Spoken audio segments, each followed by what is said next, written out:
Minya ashawo for my bay 20.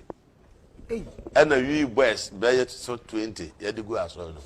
Yedi omugu aso no. Omuna wa aso no to oba, wo se oba na oba no ho ofe no abetena nchen. No no didi nkomo. Papa ba hada asem ma hada. Me dem aba ho wa bo me pa de bia wa ya ma no. Owo ye bia fe no de apatake. Ade ayama nti ehun ebrokwa na kuta mi a me de me check a shemam de bedi adanse enso na ya makola o to de sa no bisa no nya odin anan no bisa onya ba bia office eye sopon na ofia no de attest me message to de test me nipa no ti aso no mu yeah omo ye correspondence yeah to say amani o me sha tare red me tie ni wa Obama papa bi o te me san me nchen me za left the friend no anan ofi sopon no bae no se ahenie bi ato ntibon se ma record bu record number obeso onu di nkomo obetu anya number ina se ma number okuta no papa we de ahwe ohunu no ahwe ni bae 20 nti me kwa di machi se meka se mankere no na me fa uko hu no nti o aye so oboa won so na djuma ma hihye nti we so the information beba na me ameyere na ton wo ye no nti ukọ na oyi o pass na sika wo mu a ono so tumi frem se papa bia ba sika wo no okura ka bi number so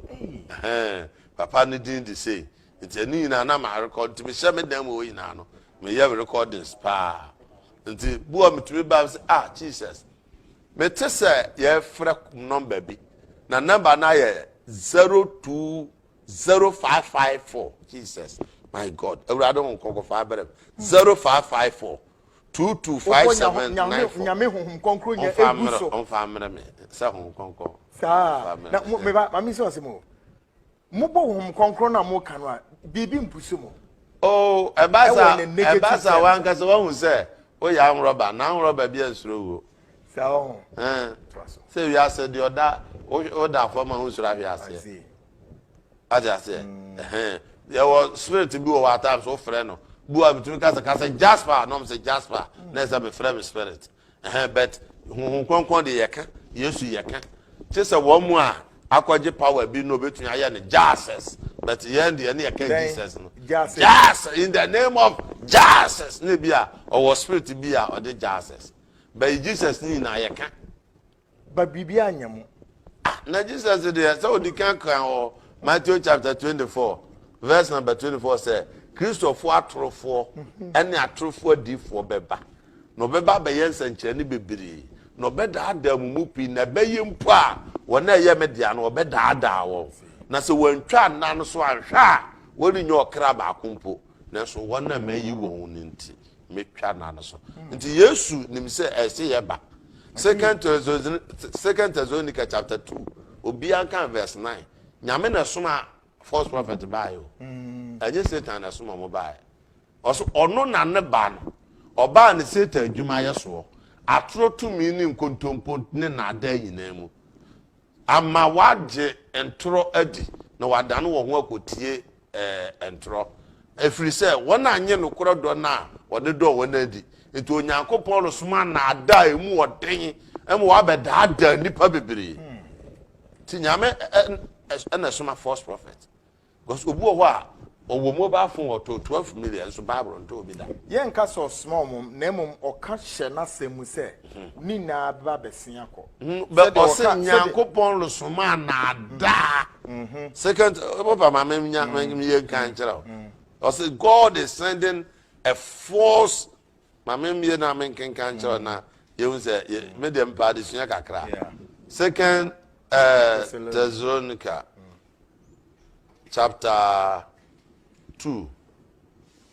yan can free verse 9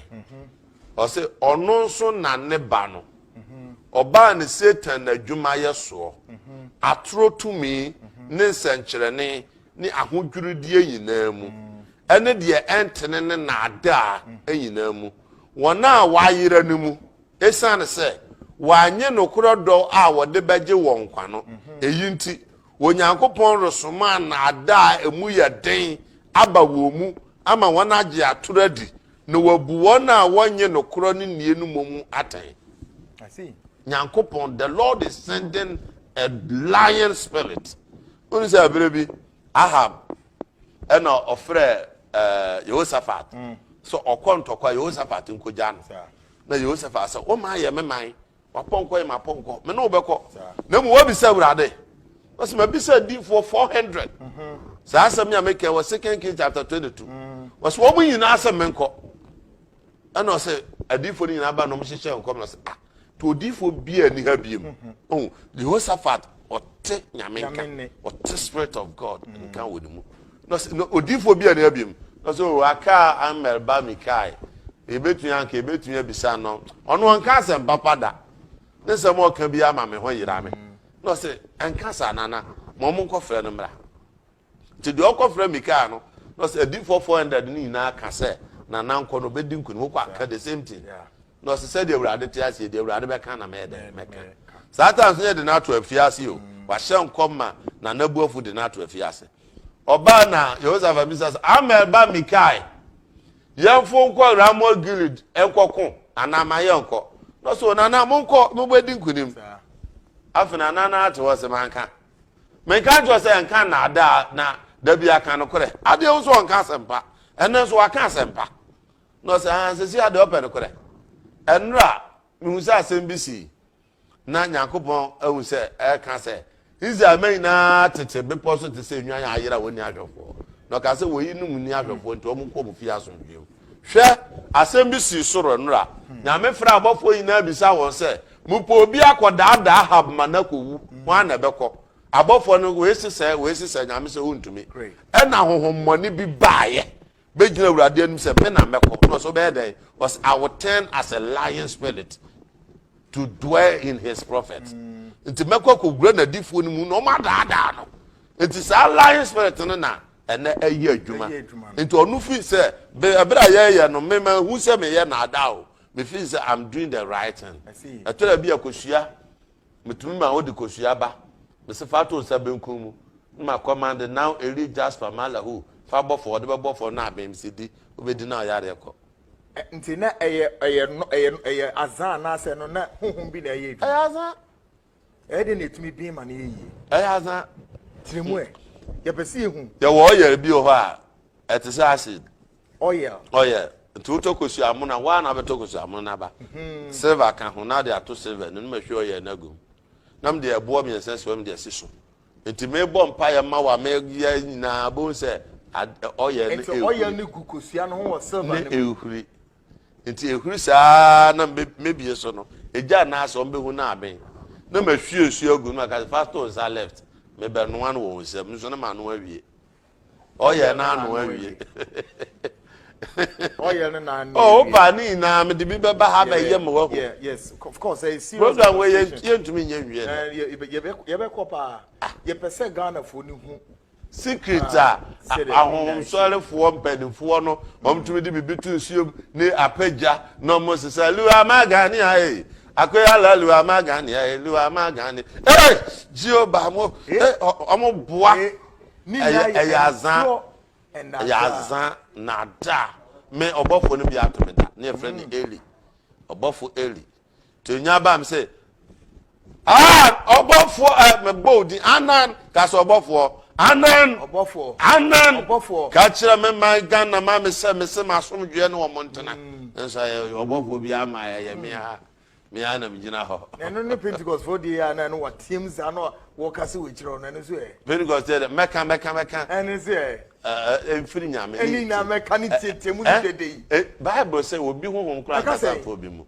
unu so obi honhom kasa fo Debbie enipa na no honhom Pentecost was so sad for a very long time eso mo stop unim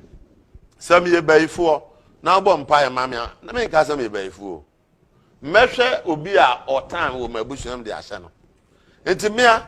agya kofa ba no ye saade e bi one bonigas na me ko GTV na me wan no se urade ka je so munya saade no mo ye honhom na ye twefa omu no me training ma tu ti na me twe before omu be spirit na me twe afa omu ye me am spirit I see. But oh, by and ya true dim baby of free na your buku said that's na bra emergency no. Into Uber ban on my fro ba what 10 fante kasa a metreni na one a metron fair muntu ba ya no a sha say kan fante. Oh, this me man ye kasa fa mu no eye eno so mu treni obi no ye treni nkofo nanka. What? Me say ya, mama wa bre papa. Mama baby say no ni ma. Mama say saban no say ah. What now o ma menu ya bi o ma menu ya bi nchan. Bas me tram me mama ne sister just. Ne home na kasa. No so anko nyi ma nan. Ni beyin po me da ya twapia ma abre. Me ku ni beyin bi say da mi ku na. Me so wa bekan problem na cha binti ma kan. Ni na cha ge no say obema yare. Enti ku papa so. Asa ni ba ya ne boni ya di oyi ase a. Nyame ayi afiri no me de aseda mewrade. Yeah, the aseda emerald. Of course, my guest your button. Of course, live on this very show, the Seed Show on Net2 television. More coming. Pretty shortly, me nibi ura ono akasa na sorry nim. Ne kwan of fast so ye na sorry. He's my first and second guest. And there part one of many. I'm a born again will come shortly. Honestly, the say part one of many. Nigegezi, set up. I'm coming to you pretty shortly. Franco Trading Enterprise in control says Sabri Mudia. COVID means and your money now to sell electronic gadgets to say there a bit to set televisions near the 36-inch, 40-inch, 43-inch, 55-inch, Nemini Adina no be brave, I would so. We be now on the shops nimu. Accessories bit to sell laptop, tablets, printers, Nemini Ade or Kofani P qua and Odiaba. Ministries, government agencies and departments, banks, any schools, universities, the Munamo printers are said, mobile phone, I say, which one it is. Dear Bayu, Nina Franco Enterprise, Nina be Edemau, come on. Alcatel U1, Alcatel U3, or Nina be Abigas, or Bombardier Fish in a track on www.francotrading.com and www.francophones.com. Bombardier na loadu ne apps, no what's a Franco apps, no na loadu. Na entime enko ye mfama Franco say brana bedidwa tonioma pa akọ enimu na ekọ enimu ye 30% discount obeye free so 30% is a lot of money na enije semba akọ say wo tonioma no so no anka be free delivery service e de aba o office wono emani na akọ ye e de ama de kira kwan e won kra kra mu de che say Adabraka Roxy Cinema Bar Stop wenya na Accra UTC roundabout behind Despite Building La Paz Niboy Junction opposite Prudential Bank Ubenyano Circle Air Odorize Hopepepe Usu opposite Eco Bank and Ubenyano Eco Bank Oxford Street and Afinsu Ubenyano Tema opposite Waterworks Medina Old Road opposite HFC and Hacho opposite Hacho Station Kofrodia All Nations University College Road Ho Volta Regina Markets Road opposite Amagashi Building Kaswa Ubenyano opposite the Kaswa Polyclinic Mesremo Ochina Nunsia Pepepe Franco na onfa enyama ni bi emrem what e wo office wo frɛ no 0302256651 and 0546133188 0546133188 Franco Trading Enterprise phone papa fie na bomodi akɔ na ontimi enhwɛ clinic ba ko so me recommend e de amamo ai obi na ko so me recommend e de amamo ono di akotene pa wa yare bi e frɛ no sciatica ye pains ya obi a efri eye osiremu anase fanese otumu saa de ba osiranim then ne esane ase ekɔ ukotodwam efi ekɔ ukokromutimu ni ade very very painful yare hospital na clinic omudi mu akotene pa ye etu saa yare na say 21st clinic so assignment laboratory services massage na many ade herbal treatment including yare bi to say diabetes hypertension ulcer typhoid waist pains gonorrhea syphilis menstrual pains stroke prostate problems untiminda dizziness na many ade all kinds of problems when you free ho 21st clinic e tra kwan ubenya bi wo Kumasi Ahwea overseas junction and also Alpha Road enkra ha de ubenya ne tra kwan e wo Dome markets inside the heavy duty building udru Dome a bisa heavy duty building ye bachelor or Hopepepe 21st clinic ho ubenya no nsusu osunyane wenchi brekum sehwi dwaboso Fred 21st clinic in terms of channel na patututu na ne doctor no eye Dr. Blessed 0546 616161 0546 616161 na ultimate show ma enyoma ended na come guests eye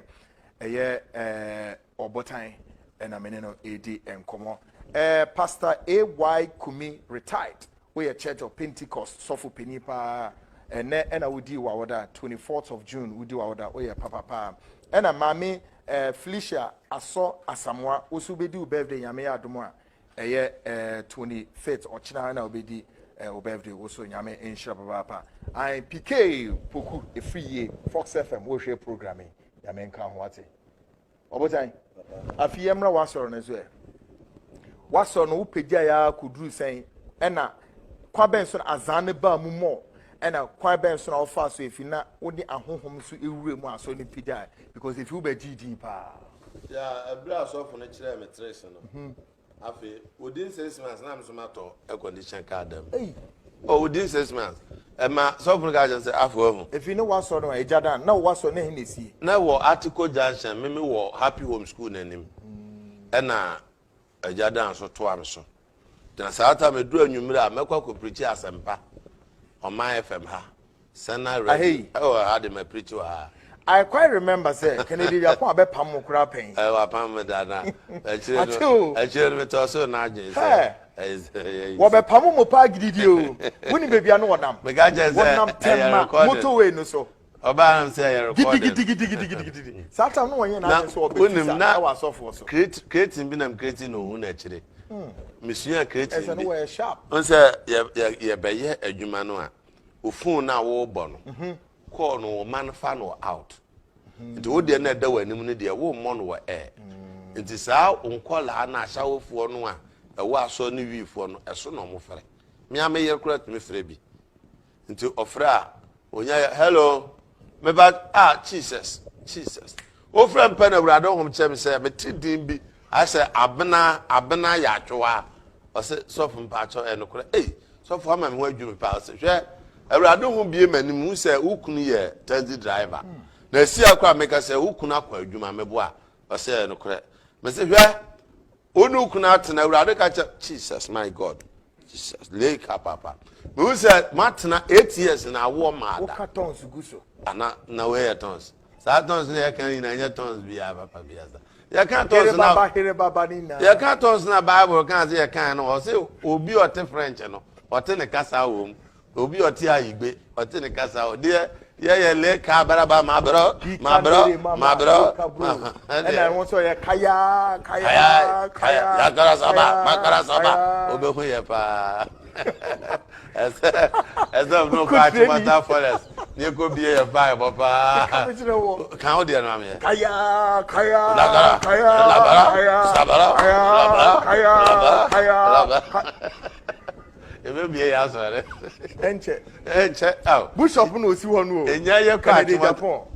on be bishop on be go aso no abaka to me enye correction ba me Japan be gu no enti me benya sika I see na me body gas be 3 if me tumi aka say so for bie ni Accra na Kumasi a na ne body gas betumi a challenge body benya 3 body guards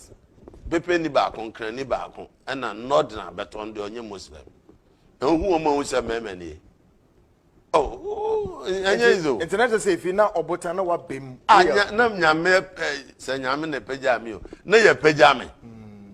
if you come na metro dam karim I see and guess na o friend o tu o maka no so friend wo timo guess friend be 12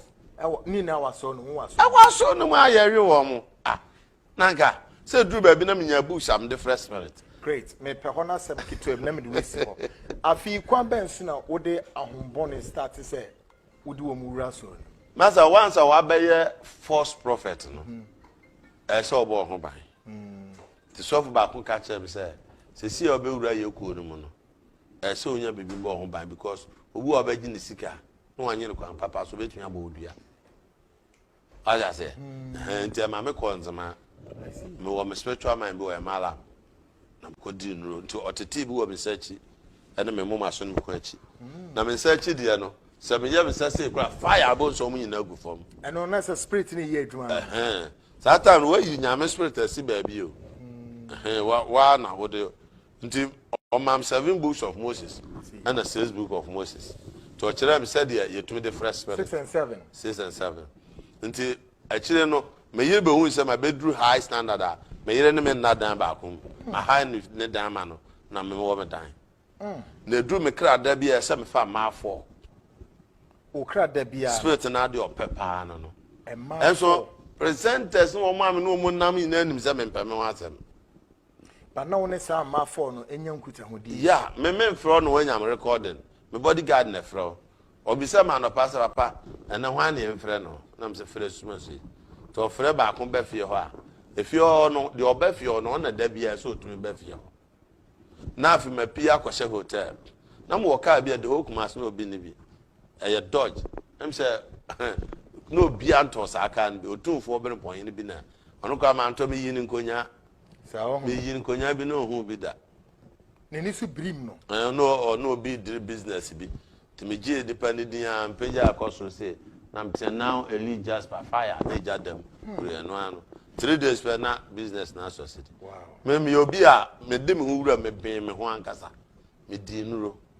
nti 2 weeks bia na me konze ma ko renew me nuro enti na emma be for na so no moda krada then what next enti say the mo no ma ne da no eno na me dom no ba eno so na otumi ye adwuma ana sa ma no so kura ya so na ba be di adanse ye wa so dan nim and I just say my the must say be brabo oh ya mfa kura ya fa bebre ena e ba sa so sa ma no ja o ma e be di so betumi aware eno ni ja be di so betumi aware umuna wo omen me ko abreje da me tu kwan ko Nigeria it is some may now ya na ye wom ya me nwe ma kura be 2000 dem are Jesus it if I say a mark 2000 me yere be frem kura say me dan chan na opa me chew na dem sraw ma ye wiro nkwan na brefi oni say me pesa nkwan no to kampa na maba na me dan chan kura na botu na matumika because time be drew SM second 7 na me dem mienu wo beti mienu wo mensa mienu wo menan mienu wo anafo na me de sa kendri nim oh ba ko wo ti o mienu wo nsa mienu wo nan mienu sa asisi ase na wo dem de anum na spirit ni no edi nkomo ade a kire sikafo e beba nipa kese beba obekani na akire wow nti opono but ade na e wan say opono spirit ni na anso no ya be hye nko ya de ya adwen na ehye aya asari na anso yetumi bo pa mankofo obi okro betunya bubu ni epeja na abeto no nkofo obi ne baba agina no osu nso no omubu yi ono so na adwuma wasunya no wasunya mubu ye ya wo obi obetunya wu people ambulance you have to spend over it yetumi the ambulance na office so homo wo ho mekan na nkofo anyi ni sene school bi wo ho ye school kasi a na ma me bi ate mekan me na me di kan be 3 years no mo nyi ni otuno ko bisa na be kan che me bompa ya ma ya de tisi wo so kwabna ya last week on me interview be me ne ta ya interview ko YouTuber me bompa ya sa wura de nsam aso ma me ya nyi ni sata so ma tonton me ka sim ni ma ina ba sa me te ka ma trotro mu ka na yesere me akoda saman kase kwa ya bo asiyesi age deliverance abompa ye na me toton we na toton we me si dan bi okwete de dia ko school mu ho tech school mo sem be hostel me nyon ko so for pa ma 400 million fa dan se obema m Toyota Tundra wan fa Tundra na ma me up to now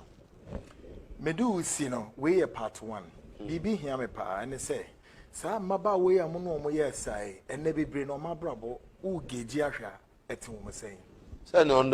ono or after business so on na da wi a ono so jiska nti e wo nim say or how be say ebe na say am start confession bit to me friend say papa na ntime so ya me saa so anya hwe nya bejew na bejew ntime for so say obi bia mai ne boni bia la metunya bompai me urade age no even my software ate o mo ina me advice o mo bompai ma o mo me bomodin say na me betunya age wo biara mama na afom kwan osi obompa ye say obia wama na afom kwan no nyame ebeje no the guest or pass it through tonight your bottom maybe send just the last question and then next guest come say the utie ene kwan of aso ye adwuma ye wasofo bi so na mo si wedwuma wo mo ye ne say the wo ye wedwuma ya bebre I see say me kwa de misua firi bebre ho ye call FM so kura obi betumi afre obenya na ho time pa obi betumi afre sofo me be wo nipa wo obi na ye mamu saa de no kwasi sapon me be wo akokoma no say fa mic no ma doctor believe enti me pia bonte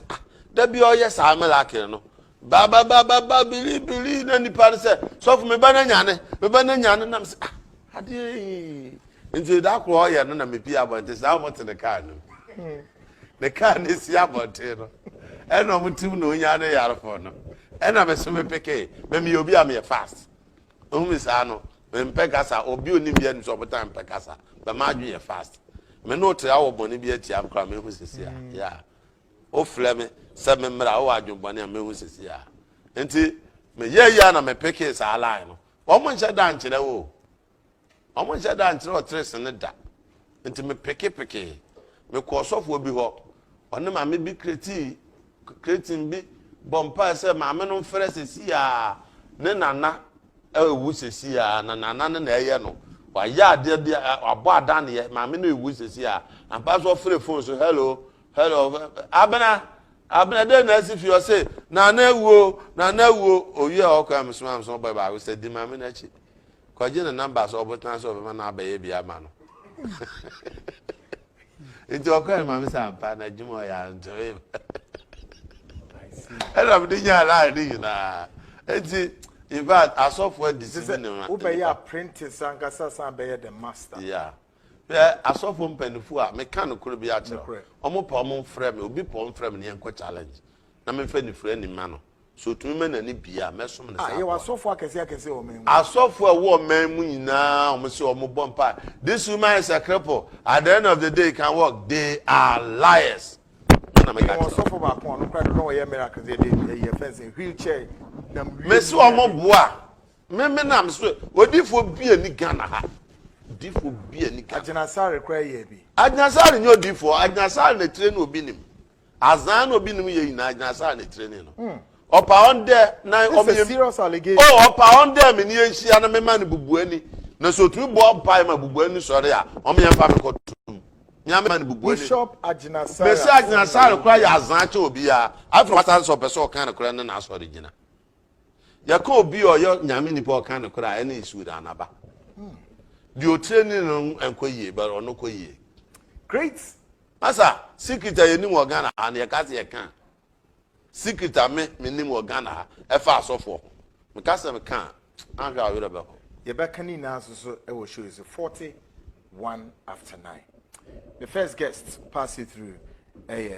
obotan ono so and na ye Apostle John Blessed Blay and meneno edi enkomoyi mama number is here adwuma me ya abibiduro me ye heba e bia na obi nya bi na we dey papa bibiduro correct we dey azan bia nim o pe me maduro amebro bi I see we mema man powder bi wa onomo a wa bo se wa no maduro na obi a wanya gono na ade ana akoma yare aduro me wo no pa betimi asa wo mo yare mo ato and the nyame ato obi sesi ejina he be mu miensa onye obi a wo gono ri a metuni na akobet 4 days pe stop obi a pese share rubber on to me so and me yazimani nro de ya de tete ya obi pese ofre wa on frame me am personal line is 0249 63 1190 0249 63 1190 0249 63 1190 and it was 0554